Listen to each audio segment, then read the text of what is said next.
The initial phase involves preparing the site. This includes clearing vegetation, removing topsoil, and setting out the building's footprint according to the approved plans. Accurate setting out is critical for the entire structure's alignment. Next, excavation for the foundations begins. The depth and type of foundation depend on ground conditions and structural loads, determined by soil tests and engineering specifications. Common types include strip foundations or trench fill foundations. Concrete is then poured into the excavated trenches to form the foundation base. This concrete must cure properly to achieve the required strength before subsequent work commences. Reinforcement may be included depending on design requirements. Following the foundations, the substructure is built.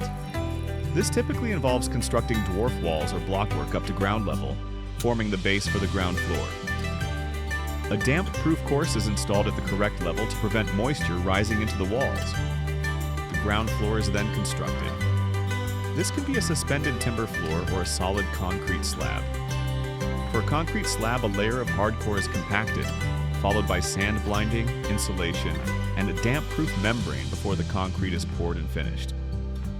For a suspended timber floor, joists are installed on the dwarf walls or hangers. Insulation is placed between the joists, and a vapor control layer is fitted before the floor deck, usually plywood or chipboard is laid. The superstructure begins with constructing the external walls. In many residential buildings, this involves a cavity wall system, consisting of an inner leaf and an outer leaf with a gap between them for insulation and moisture protection. Blockwork is commonly used for the inner leaf, providing structural support. The outer leaf is often constructed from brickwork or blockwork rendered externally. Wall ties are embedded in the mortar joints to connect the two leaves across the cavity. As the walls rise, openings for windows and doors are formed, incorporating lintels above to support the masonry above the opening. Upper floor joists are installed, bearing on the inner leaf of the external walls and internal load-bearing walls. With the walls complete, the roof structure is erected.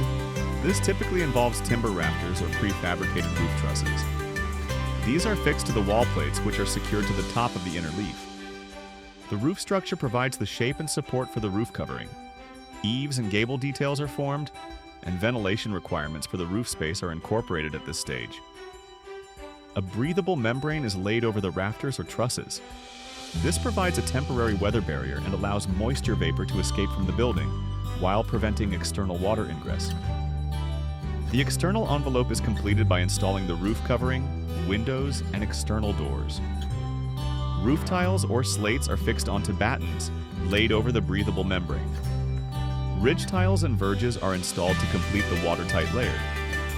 Windows and external doors are fitted into their prepared openings, ensuring they are plumb, level, and securely fixed. Seals and flashing are installed around openings to prevent water penetration.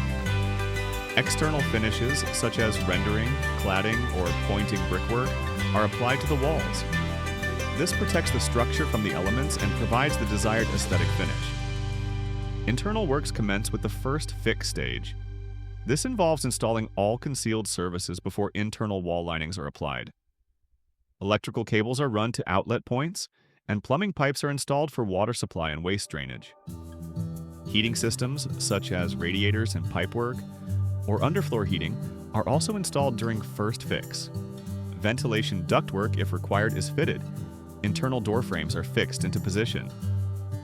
Insulation is installed in walls, floors, and ceilings as specified in the building regulations. Vapor control layers are fitted where necessary to manage moisture movement within the structure. The second fix stage involves installing visible components. This includes fitting internal doors, skirting boards, architraves, and stair balustrades.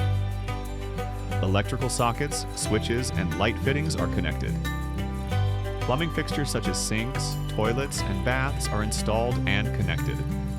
Heating radiators are fitted. Walls and ceilings are then prepared, typically by plasterboarding and plastering, creating a smooth surface for decoration. Finally, the finishing touches are applied. This includes painting and decorating walls and ceilings, laying floor coverings, and installing kitchen and bathroom units. The building is then ready for final inspections and occupation.